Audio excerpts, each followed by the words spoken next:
Nous n'héritons pas de la terre de nos parents, nous l'empruntons à nos enfants. Nous n'héritons pas de la terre de nos parents, nous l'empruntons à nos enfants, écrit Antoine de Saint-Exupéry. Si cette vérité dépasse les frontières et traverse encore le temps, alors il faut poursuivre et transmettre de l'agir utile autour de gouvernances responsables. Mais cela ne suffit pas, me dit un ami. Des gouvernances responsables, oui, mais durables.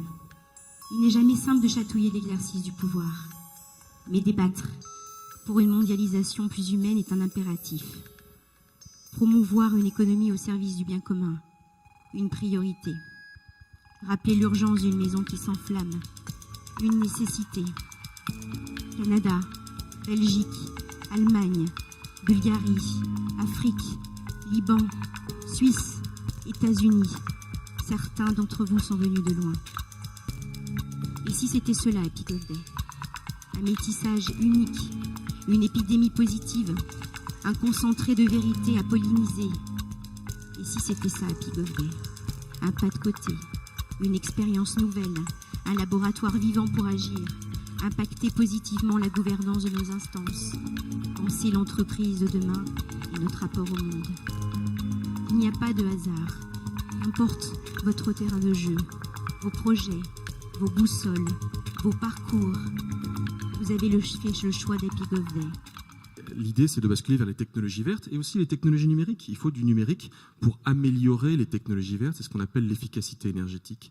Il y a une question qui est encore plus fondamentale et que personne ne s'est posée, c'est qu'il faut des matières premières, toutes ces ressources. Au XIXe siècle, il fallait du charbon, au XXe siècle, il fallait du pétrole pour la deuxième transition énergétique, et là, pour la troisième transition énergétique industrielle, il faut des métaux rares.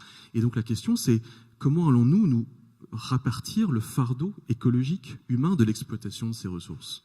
Il y a des solutions techniques et le projet ITER vise à proposer une nouvelle solution technique. On est bien conscient aussi qu'une partie de la réponse viendra de nos comportements. C'est quoi la confiance? C'est quoi faire confiance? Ça se construit, ça s'anime? C'est tout, sauf quelque chose qu'on donne ou qu'on reçoit. C'est le pari d'une relation réussie.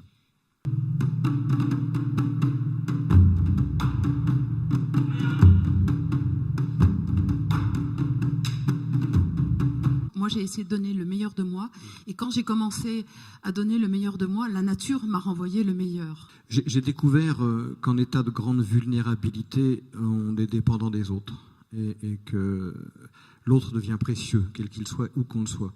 Je ne pouvais pas être une entreprise de savon conventionnelle parce qu'une entreprise de savon dit une entreprise de plastique. Et vous, dans la salle Petit Prince, ça fait 20 ans qu'on parle d'empreinte de carbone. Et bien, les 20 prochaines années, vous aurez à parler d'empreinte de plastique, d'emballage. Alors nous, on redéfinit l'éco-conception pour limiter notre empreinte de plastique.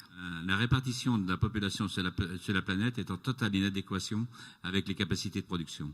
Donc oui, il faudra consommer local là où on a la chance de pouvoir produire local, mais pensons qu'il y a des populations qui ne pourront jamais avoir l'autosuffisance alimentaire. Donc à partir de là, nous, on se doit d'avoir des moyens de production qui demain devront être plus propres, mais heureusement qu'on a utilisé certains moyens jusque-là pour avoir cette autosuffisance alimentaire, mais pourquoi on ne les utilisera plus? Non pas qu'ils sont sales, mais surtout parce qu'on les aura plus. Et le numérique va nous aider. Pourquoi il va nous aider? Parce qu'on va passer d'une agriculture intensive en utilisation d'intrants à une agriculture encore plus intensive, il faut bien l'intégrer, en utilisation de connaissances.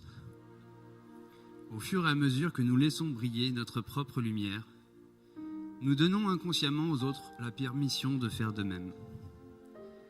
En nous libérant de notre propre peur, notre présence libère automatiquement les autres. Lorsque mon cœur est atteint par la flèche d'une inconnue princesse, je me sens faible. Au jour le jour, je tente de rayer à la dernière page. Mon passé, je n'ai pas reçu des rendez-vous manqués par timidité. Moi, je vous l'ai dit, je suis relativement optimiste.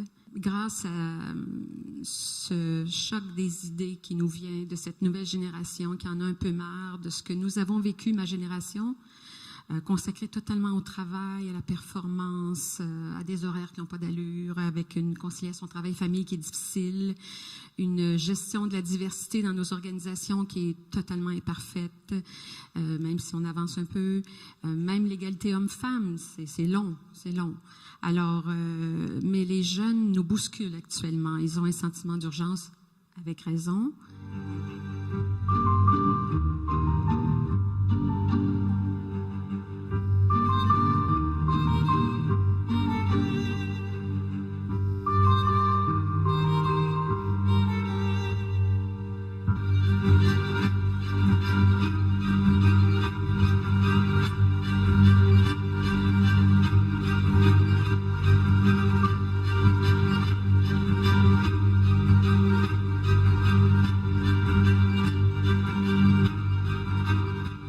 Il faut aujourd'hui accommoder différentes formes d'expression économique qui, ensemble, font une économie de marché responsable. On peut très bien être responsable en étant société anonyme, on peut très bien être responsable en étant SARL, on peut très bien être responsable en étant coopérative.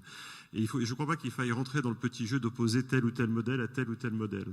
Pour moi, ce qui est très important, c'est, quand je disais qu'on n'a pas touché au cœur du système, c'est que, et ce n'est pas un accident du système, en 1980, quand la révolution conservatrice en particulier, alors d'un point de vue académique, Ginette, piloté par l'Université de Chicago, on a placé comme forme dominante de l'économie de marché le capitalisme financier. Et c'est bien ça le problème aujourd'hui, c'est que cette forme dominante ne peut pas être ni dominante ni exclusive. Et c'est bien là-dessus qu'il faut revenir en arrière. Et c'est bien ce sujet-là qu'on n'a pas traité. On n'a pas regardé en face depuis 2008-2009 ce qui faisait le cœur de nos normes comptables, de la manière dont on rémunérait les gens, de la manière dont on réglemente les banques, les assurances, les fonds de pension, etc. Tout le système aujourd'hui est biaisé par une approche financière. Et cette approche financière elle-même, elle n'est pas neutre. Elle est biaisée en faveur du court terme. En tant que Petit Prince, nous avons eu un coup de cœur pour une entreprise qui a répondu au maximum de nos critères et qui est dans un secteur assez inattendu. Elle va donc révolutionner le monde du transport et la gouvernance de demain. Nous avons donc le plaisir de vous annoncer le grand gagnant de ce trophée des Petits Princes, les transports Pérenno. Bravo! Prévoir à mieux vivre ensemble pour les générations futures, à commencer par les décideurs de demain, s'inscrit fort logiquement dans nos priorités. Le sommet international de la gouvernance en est la plus belle illustration. Alors Happy Golf Day, j'en suis, dans l'attente du plaisir de vous croiser très prochainement. Vous avez tout mon soutien. Quoi qu'il advienne, rêvez grand, pensez fort et surtout ne lâchez rien car grâce à vous, tout est encore possible.